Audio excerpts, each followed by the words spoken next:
Okey, itu dia inovasi saksofon dari Buloh. Kalau kita tengok ini orang kata sekali lagi seperti biasa sahabat Isnin kita bawakan segmen khas dari Yayasan Inovasi Malaysia yang sentiasa berusaha keras membawa inovasi-inovasi anak tempatan untuk diperkenalkan, dipromosikan bukan sahaja dalam Malaysia tapi di peringkat antarabangsa. Benar, dan yang menariknya saya sempat bertanyakan pada tetamu kita berapa lama masa yang diambil untuk buat saksofon ni. Katanya kalau dulu Ali usia budak tingkatan 1 tau, 13 tahun.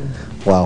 Jadi sekarang macam mana? Apa kisah kita terus bersama dengan tetamu-tetamu kita? Okey, kita perkenalkan tetamu kita di sebelah Tasnim. Tak asing tak bukan Encik Muhammad Azif Datuk Mustafa yang merupakan Ketua Pegawai Operasi Yayasan Inovasi Malaysia. Dan juga kita ada tetamu di bawah khas dari Sabah. Sabah. Ya, Encik Philippus Jani, ini inovator saksofon daripada Buloh. Kalau boleh ditiup sedikit ni? Boleh. Permulaannya tu.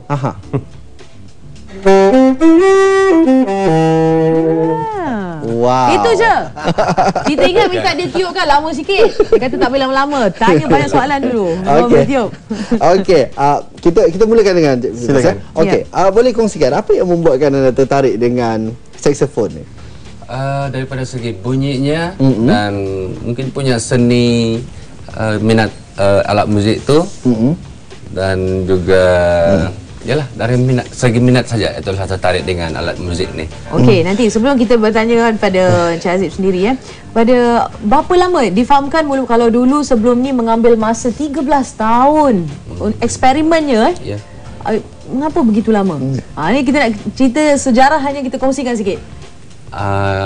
Kita kena buat dia punya acara pembuatan secara berperingkat-peringkat, bukan terus-menerus. Dan ini bukan sebarang buluh boleh katakan bukan sebarang buluh jugalah.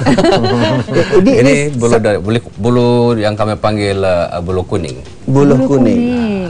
Ini dia satu jenis sahaja buluh, cuma dari segi ukurannya berlainan lah. Ya, berlainan. Ini dikatakan sebatang buluh tumbuh lah. Okey, buluh kuning dari buluh kuning ini terdapat di sana. Baik, Cik Azif sini. Jadi kalau kita lihat ni merupakan satu keajaiban juga ni kan. Satu inovasi yang saya kira boleh diketengahkan. Ini merupakan salah satu tarikan juga kalau kita buat dengan publicity yang betul-betul kita buat kan Cik Azif? Betul Tasnim. Kami menganggap ni adalah salah satu inovasi akar umbi ikonik kita lah, merupakan ikon kita sebab Cik Philippus ni seorang yang sangat istimewa saya kira dan ciptaannya dan inovasi ini adalah satu khazanah negara. Sebenarnya ia tidak wujud di mana-mana dalam dunia. Itu sebabnya kita sangat istimewa ciptaan Philippus Jani ni. Satu-satunya kita boleh katakan Cik Azif kalau kita tengok bagaimana boleh bertemu dengan Cik Philippus ni?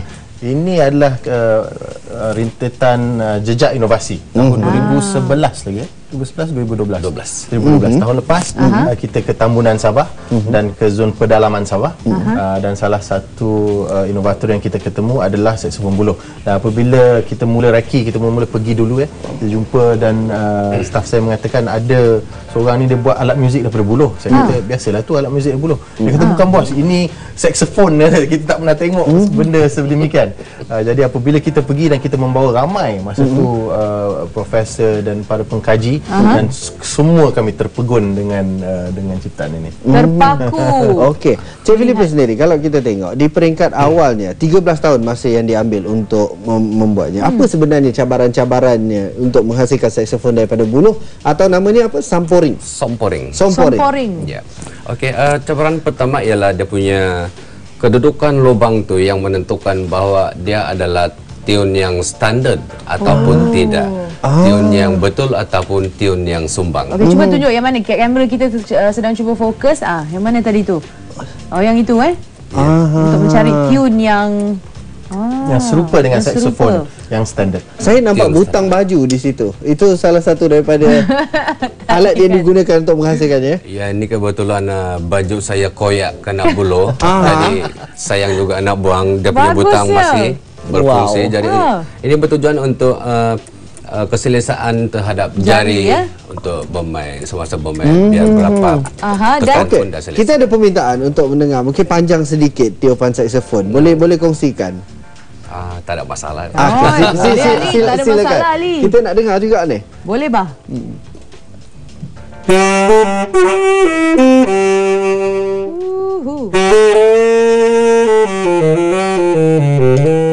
Macam Kenny.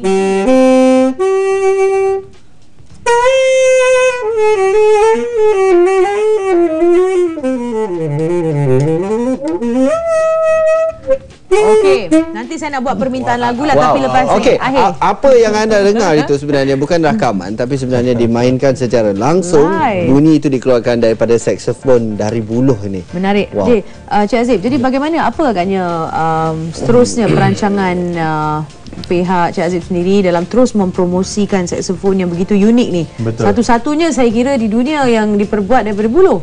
Ya, pembuatan alat muzik dari buluh memang ada tapi sebegini yang begitu sama dengan saksofon standard, sangat unik.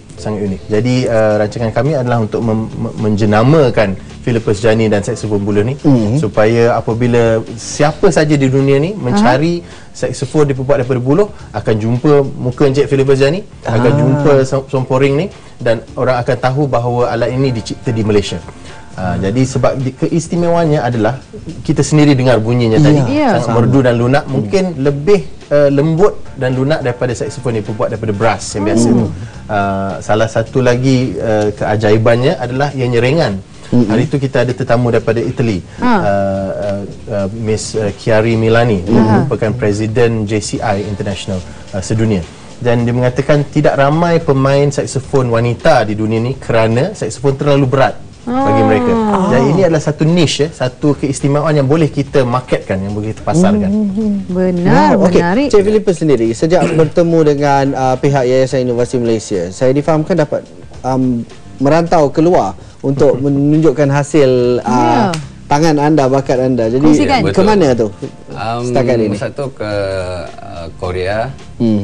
Korea. Kita pun tak sampai lagi, Ali. Kita pun tak sampai dah ni dengan saksofon.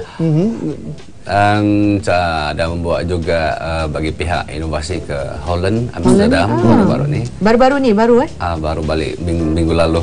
Wow. Itu untuk itu program Kementerian Tourism sebenarnya. Tapi dengan berkat kita telah menemuinya dan mempromosikan Philippus Jani ni, lebih ramai orang dapat mendengarnya. Baik, Cik Philippus, kalau kita boleh tengok di situ ada ciri-ciri ada tikar mengkuang tu dimasukkan sekali tu anyaman anyaman tu. Ini identiti ni. Itu penting. Ini anyaman isteri saya. Jadi anyaman isteri saya combine-kan dengan anyaman buluh saya dengan sambungan buluh saya. Menarik. Nampak cantik lah. Hasil ni lagi dia kerjasama suami isteri. Selepas ini mungkin ada perancangan lain untuk membuat alat muzik lain, ataupun sudah ada sebenarnya yang lebih kurang alat muziknya? Sebenarnya saya mengusahakan ataupun menghasilkan sebanyak 18 alat muzik daripada buluh, dan ini yang menyerlah di antara keseluruhan 18 18 antaranya gitar buluh, bass buluh, drum bambu, apa lagi seruling, bungkau, dan macam-macam lah. Wow, dah boleh buat kugiran ni. Dah gambus ada dengan violin pun sudah ada. Penerbit kata mungkin harmonika selepas ini. Boleh Tiada yang mustahil. Tiada yang mustahil. Ini semangat yang kita nak. Tiada yang mustahil. Dengan inovasi kita kira tiada yang mustahil sebenarnya. Baik, Cik Azif. Jadi apa yang boleh kita jangkakan dengan Samporing ni dan pihak IM sendiri? Sebenarnya terima kasih kepada RTM kerana kita ingin mewawarkan ni kepada seluruh rakyat Malaysia bahawa orang seperti Philippus Jani ni sebenarnya dia orang kampung daripada Tambunan Sabah. Kali pertama dia sebenarnya menapak kaki di Kuala Lumpur apabila kita membawanya ke KL Innovation Forum. Itu predecessor kepada World Innovation Forum, dan kita berjaya menarik Datuk Ahmad Nawab sendiri untuk bermain saxophone bersama-sama, berduet dengan Philippus Jani. Jadi itu idolanya semasa memang kecil. Memang idola Apa perasaan agaknya apabila Philippus dibawa ke luar negara mempromosikan produk hasil tangan sendiri dan mewakili jenama Malaysia tu sendiri? Apa perasaan tu? Okey, ini yang sangat penting bagi saya merasakan bahawa saya telah punya produk sendiri dan punya jenama sendiri dalam negara sendiri. Dan saya dapat bandingkan sebelum ini saya mempromosikan produk dari luar. Jadi sekarang saya mempunyai produk sendiri, maka saya merasa terlalu bangga lah dengan hasil ini. Berasal dari Tambunan? Tambunan. Berapa jauh jaraknya daripada Kota Kinabalu? Dalam 86 km. 86. Kalau dari segi perjalanan berapa jam? Ali tanya macam nak begini. Tengok keadaan kalau nak. Tapi antaranya mungkin dalam 2 jam. Tak sampai 2 jam. Tak sampai 2 jam. Tak, ini sebenarnya kita membuktikan bahawa tak kira berapa jauh pun anda tinggal, jika anda mempunyai idea yang menarik yang mungkin boleh dijadikan, direalisasikan menjadi sesuatu yang memudahkan kehidupan manusia dan juga yang menarik. Jadi orang kata itu bukan jarak bukanlah alasan. Tak kira di mana pun anda tinggal. Jadi jika anda sentiasa berfikiran kreatif, berfikir di luar kotak, pasti anda akan menjadi seperti saudara Philippus Jalis. Baik, akhir kata Cik Aziz, mungkin ada yang ingin disampaikan kepada penonton kita yang ada begitu kreatif dan inovatif dan mungkin boleh kita kongsikan bersama Yim? Ya, please tolong kongsikan bersama kita sebab kami mengharapkan orang ramai memberitahu Yayasan Inovasi Malaysia apakah yang menarik dan apakah inovasi yang mereka lihat di sekeliling mereka, di kampung mereka, mungkin di sekolah mereka, di pejabat mereka. Jadi kalau ada, sila ke laman web kami www.yim.my dan sampaikan maklumat itu di sana. Baik, terima kasih kita ucapkan pada Cik Aziz dan juga Cik Philippus. Sikit saxophone sebelum kita ni. Lagu sikit lagu. Seronok dengar ni. Okey, 1, 2, 3. Okey,